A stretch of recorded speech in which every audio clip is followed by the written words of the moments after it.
again, apologies for not being able to be there, though I had a chance to work a lot in the archives and there's tons of stuff, and I don't know if this is happening, but I'm hoping that lots of people are having lots of chances to dig into the archives themselves. There's a lot of material there. So I'm going to just jump in. I'm going to talk about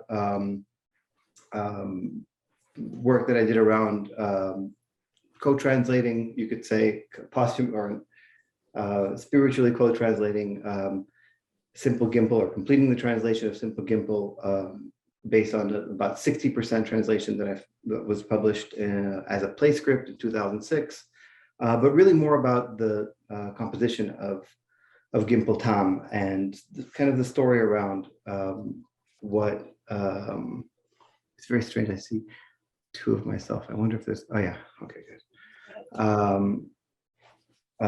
The story around it's essentially its publication and its composition, more importantly. So it's called Simple Gimpl and an American Invention.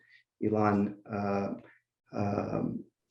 apologies to you for having to sit through this. You already know this text because it will be part of a publication of Simple Gimpl, which will be published together with the original Yiddish, the Bellow, the Singer translation, and illustrations by Liana Fink next year. Okay, so Isaac Bashevis Singer's Gimpl Tam, published on March 30th, 1945, told the deathbed confession of an orphan baker from the town of Frampol. Oh, sorry, I forgot that I wanted to share an image. Okay, and if this doesn't look familiar yet, maybe we can talk about that at the end. Okay, so a deathbed confession of an orphan baker from the town of Frampol, targeted by his community for ridicule. In 1952, or around 1952, Singer was invited by Irving Howe and Eliezer Greenberg to include Gimpl Tam in their treasury of Yiddish tales. Howe asked Saul Bellow, author of 3 novels at the time, to help with the translation. Translation was finished in a single sitting and published as Gimpl the Fool, the version that has become canonized. From the story that Howe tells, Bellow never really maybe saw the Yiddish text itself. It was read out loud to him by Greenberg, who also apparently explained some of the aspects that Bellow didn't understand. And much later, in an interview, Bellow said, decades later, that he had borrowed the tone itself from the novel he was writing at the time, which was The Adventures of Augie March. So the main point to take into account here from the beginning is that the translation was done quickly, it was done collaboratively, and it was done in a tone that was borrowed from a completely different literary work in progress. And of course, the one person missing from the process was its author. So Howe and Bellow were convinced, that they had mediated Singer into American culture, and much has been written, including by people present here, about this watershed moment in Singer's career. But these analyses often allied Singer's own role in the mediation, and I don't mean just in the translation into English, but also in what I would maybe say the mediational aspects that are built into the Yiddish original, the considerations that are built into the Yiddish original. And that includes Bashevis's own critique of the culture in which he was writing, the general culture in which he was writing. So looking at February 1944, okay, so a little more than a year before Gimpl Tam appears, the Contemporary Jewish Record, which soon became Commentary, published a series of responses to a request asking, quote, the American writer of Jewish descent, end quote, about the relationship of their heritage to their writing. Singer discussed these responses in his own article titled, Does Jewishness Influence the Work of Jews Who Are American Writers? This is from May 22nd, 1944. These writers, Bashevis notes, are not religious Jews. They know little Yiddish. They're all proud of being Jewish and all sworn enemies of Hitler, but this is almost all they have. When you take people like this and start examining their Jewishness, they're overcome with fear. you've opened a wound called modern Jewishness. And this relates to some of what I think Mark spoke about yesterday as well. It should be noted that people like this, okay, relates actually to the milieu, specifically to the milieu of Saul Bellow, who was in that very same issue of the Contemporary with a book review of his own that he'd written. So there's considerable historical irony, okay, in Bellow, who knew nothing of Singer's Yiddish language cultural critique, ending up less than 10 years later being credited with bringing Singer to the attention of American readers. But the irony goes deeper because Singer expresses more than criticism toward these American Jewish writers. He also expresses concern. A Jewish generation is growing up in America that knows less about Jews than the average non-Jew. They hear something about how there were once pogroms in Russia. They read about Hitler's persecution of the Jews in the newspapers. They meet refugees on the streets who speak German and who escaped the concentration camps. That's all. For the sake of this kind of gloomy Jewishness, which has nothing positive, no real values, these young people endure both open and concealed harm. On account of this kind of Jewishness and its many question marks, they have to deal with difficulties in finding a job, getting into college, securing a summer home, and all kinds of other things. If in the old world, we, like our parents, suffered physically, a Jewish generation is now growing up in America that will be spiritually completely lost. The Jewishness that they will take for themselves will be a burden and nothing else. It shouldn't surprise anyone if many of them try with all their strength to cast this burden off, at least if anybody lets them. So Singer identifies a problem from his perspective, and since he's writing in Yiddish, he extends this to some degree to Yiddish-speaking Jews in America, and he also hazards a way forward. Those groups interested in the existence of Jewish life must build up their educational system. They have to give their children the ability to know as much as possible about all aspects of Jewish life. A spoonful of Jewishness doesn't have the power to spiritually warm up Jews living out in the cold. So the goal is clear. It only remains to devise a method through which it can be achieved. So by the end of 1943, so just around this time, okay, Singer had published, as we know, 2 novels, a handful of essays, a few dozen stories, and hundreds of articles in the Yiddish press, none of which can be said to stand up for its optimism.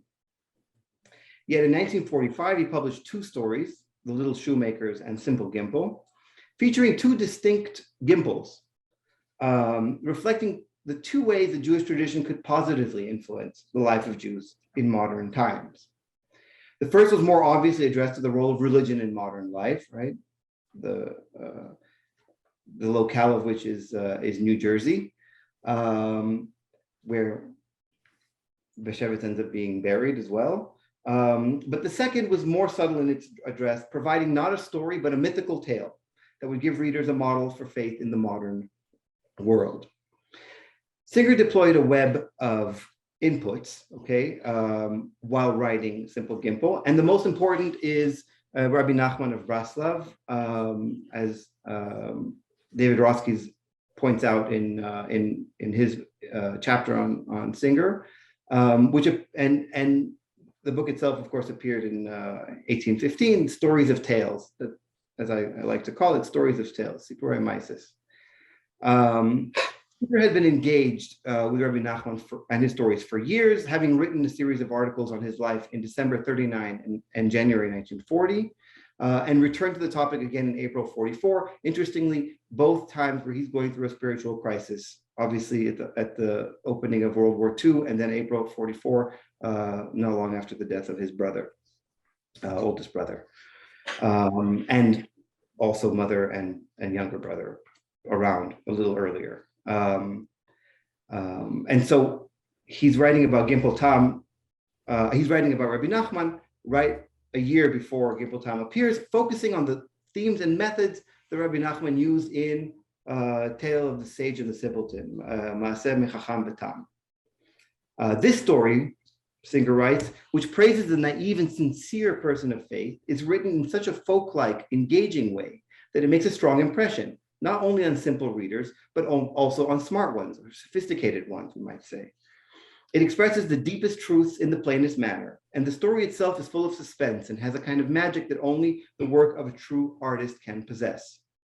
A year later, just weeks before the appearance of Gimpl Tam, he writes another article, Jews Have Their Own Tales of 1001 Nights, in which he returns to the issue specifically in relation to modern fiction writers. The difference between old-time tales and stories by fiction writers today is for the most part that modern fiction writers aim to represent characters and their actions. They feel the need to convince readers that their story is realistic, that it is plausible in real life. Even when modern writers tell a fantastical story, they find it useful to represent the characters. Old-time storytellers and authors did not have this need. They assumed from the outset that readers believed their every word. The truth is that old-time audiences were not critically inclined regarding a given story. They believed and wanted to believe. They wanted only one thing from storytellers, for their stories to have suspense. So Singer's understanding of the role of storytellers in relation to readers' expectations and needs, right? Expectations and needs, which are not exactly necessarily the same, fuses into a single theme, which is faith. Readers need to believe in stories, no less than characters need to need faith to live their fictional lives. And the question of faith and doubt is at the core of Rabbi Nachman's tale of a sage and a simpleton, in which the sage doubts the very existence of the king on the grounds of never having seen him. I'm quoting Singer again. It's self-evident that for Rabbi Nachman, the king referred to God and the sage referred to the Apikoros, the Jewish apostates. The story Singer suggests was written as a tale of faith for unbelieving Jews of Rabbi Nachman's age. But Singer, who had lived through the First World War as a teenager, experienced interwar Poland as a young adult, fled to the United States as a refugee, and now stood as a witness to all that was lost in the Second World War, okay, as it ravaged his people and the way of life on which he'd been raised, he knew very well that the unbelievers of Nachman's days were different from those of his own time. So in another article from June 1944, same period, in They Don't Know Why They're Jews and Don't Want to Be Non-Jews, he writes, Jewish history has had its heretics, apostates, false messiahs, all sorts of religious movements and sects. But there has never been a kind of Jew for whom the entire issue was unfamiliar from beginning to end.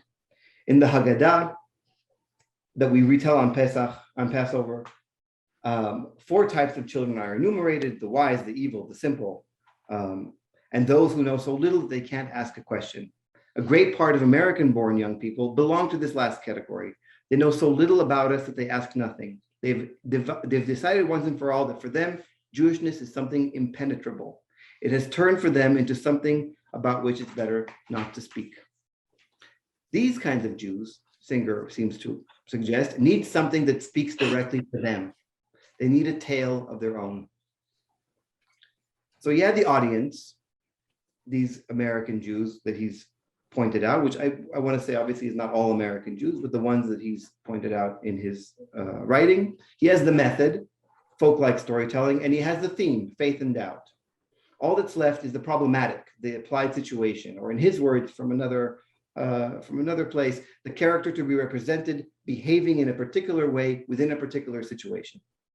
And this, it seems, he found in his role giving advice to readers, or at least that's how he wrote about it in the Folvetz.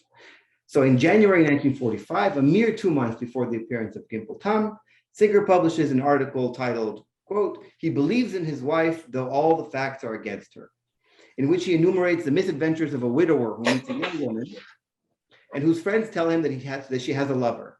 I'm quoting. "The man went to his bride and asked whether it was true. She laughed and answered, 'Don't listen to what people say. I'm an honest woman.' That was all the man needed. He went back to his friends and told them that they are spreading evil lies and that he no longer wanted anything to do with them. Later, he didn't invite them to the wedding." The circumstances obviously mirror those at the center of Gimpl Tam, but in a modern environment without any of the Jewish elements that infuse the fictional story. Singer continues in his report. "Some time ago, the woman left the man with one of her friends, a rich man, and left her husband with the children. The man took care of them for 2 years. Now his wife is back. She reassured him that she hadn't deceived him. It was just that she'd own a hotel with the other man down in Florida. That's all. She swears that she's pure, innocent, like an angel. Now the man wants to know the editor's opinion. And Singer records his response in this way. If you believe her, don't pay attention to what people say. He writes, and then he writes, the editor gave his verdict, using the Yiddish word geposket, okay, which obviously comes from the Hebrew for, the questions of religious authority. So the editor here plays the role of the rabbi in Singer's story, lending his advice the weight of a responsa. What this personal dilemma allows Singer to do, though, is to connect the broader theme of faith, which interests him both in terms of Rabbi Nachman's tales and in terms of the existential crisis of modern Jews. And this is what he writes. The man believed because he wanted to believe. The man loved his wife to death. He couldn't live without her. And since he loved his wife, he hated the truth about her. He wanted to be fooled. And when people want to be fooled, they fool themselves. And he adds, experience has shown that this is nearly a psychological rule. Will has a powerful influence over faith. As soon as people have an interest in believing something, they lose their objectivity, their ability to judge. They turn blind. As soon as the greatest desires get bound up with lies, they cling to those lies and believe in them. Okay, so that's for the believer. What about the liar? The character of Elka, which is the other half of the story. So he also deals with her in an article published in February of 1945, same year, same time, titled Liars Will Only Lie to Themselves. And here he writes, not many people fall sick from telling the truth, but there are many people who fall ill from their lies. They aren't ruined within 24 hours, but they kill themselves over the years, which we can obviously recognize from what happens to Elka in the story. You get the sense that such people need their lies. They cling to their lies in a tragic way. And here we have the tragic element of Elka in the story, which is introduced into Gimpl Tam, and the aspect of human nature that brings ruin upon our own lives. So Singer reconstructs an everlasting conflict in human experience between the desire to believe and the need to lie, no less of the temptation to doubt, and also the transience of truth. And he uses these deep tensions as scaffolding for a modern myth that will ultimately give American readers an image of the cultural landscape that is being destroyed, a window into the Jewish tradition they have largely missed, and a model for the kind of complex faith that is necessitated by the modern world. And since I mentioned landscape being destroyed, this is an image of Frampol on September 13th, 1939, after the bombing, which was the early sort of practice runs of the Blitzkrieg, where the entire town was taken down. And we know that Bashevis was at least aware of this event, because that's the event that he writes about in The Little Shoemakers. Okay, so Saul Bellow couldn't have been expected to pick up on all these layers in Gimpl Tam, certainly not in a translation completed in a few hours. And what Bellow and Greenberg missed has haunted the canonical version of the story since its English publication. The first and most important oversight, mistake, whatever, doesn't really matter what it's called, has been discussed in writing at least since Honish Merrick raised the issue in 1975. And this has to do with its opening sentence. The canonical English version reads, I am Gimpl the fool, I don't think myself a fool, and has been repeatedly pointed out that the original Yiddish is Ich bin Gimpl Tam, ich halt mich nicht verken nar, right? The two words being obviously different from each other and carrying different connotations. Tam, as Singer talks about in his Rabbi Nachman article, relates to the simple child in the Passover Haggadah, whereas Na relates to someone who is foolish or easily deceived. And this has been discussed as in depth as well by Anita Norwich, whom we're lucky to have here as a respondent. So that's also exciting. But in actuality, what this opening does is to create tension between faith and doubt, with Gimpl agreeing that he's a simpleton, but not considering himself to be a fool. What's more striking is the degree to which this opening sentence not only refers back to Rabbi Nachman, but actually nearly copies it word for word, which, and I'm not home, so I was intending to have my my version, which is the bilingual version, and there you can see the sentence itself. I'll just read it as I have it written here. Rabbi Nachman, in describing the two boys in the story, refers to one of the boys as Chacham, okay, a wise child, and the other as a Tam. And he writes, not that he was a Nar, but his mind was simple, without cunning. And the word simple is proste. Okay, so unlike Tam, which comes from the Hebrew, proste, which comes from from Slavic languages, means really simple, a simple-minded person. In Rabbi Nachman's words, the boy was a simpleton, but not a fool. That's exactly the word. It's one-to-one. You take that sentence, which appears in parentheses in Rabbi Nachman, you move it into the first sentence of Gimpl Tam, and you have it. What's the difference?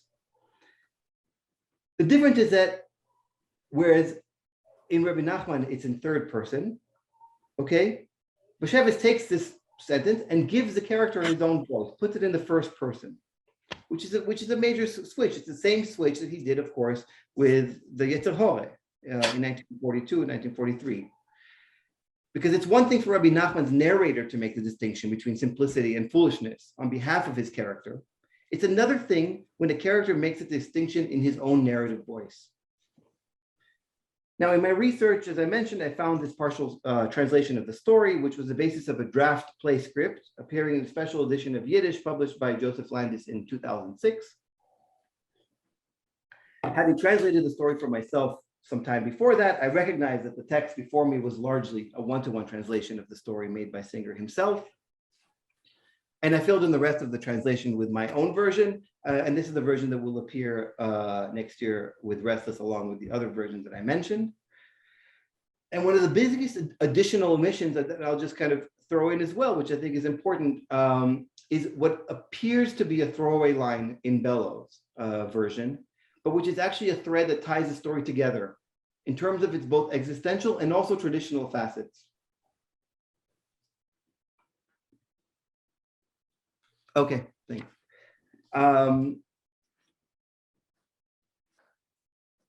Right, both its existential and traditional facets. In English, the line reads, you can't pass through line unscathed nor expect to. In Yiddish, mekon doch nicht sterben in Leibsterdako. In literary terms, this is translated as, you obviously can't die in your ritual undergarments. And when I first read this, I was a little confused. I didn't understand what it was doing there. As I do in these kinds of cases, I do a literal translation and I ask somebody who I think might know more than I do. And in this case, it was Eliezer Naborsky. And he reminded me that in Ashkenazi tradition, young men sort of graduate, let's say, from their Leitzeldakel to a talis when they get married. Okay, so the fringed garment, then the talis accompanies them through life every time they pray, and is ultimately used as their tachrichim, their burial shroud. So a man has to get married so that, in a sense, there's something to bury him in. Okay, since the undergarments are not large enough to cover your body. Okay, so I understood what Eliezer was trying to say, and I said, okay, I wrote the sentence, you can't die a bachelor. Now, the difference between you can't die a bachelor and you can't pass through life unscathed is as far as the distance between the role of marriage in traditional societies and the difficulties of life in general. Gimpl doesn't marry Elka because he's going to suffer one way or another. He does it because it gives him a social role. The Gimpl of the original story understands that marriage serves him in some way connected to Jewish tradition. The one in the Bellow translation has just resigned himself to a life of pain and suffering. And the reason this is so important is that right at the end of the story, as Gimpl is on his straw mattress waiting for death, he notes that his tachrichim are right next to him. Had he not married Elka, he would not have had the burial shroud now at hand, which places him within the embrace of the Jewish tradition at his moment of death.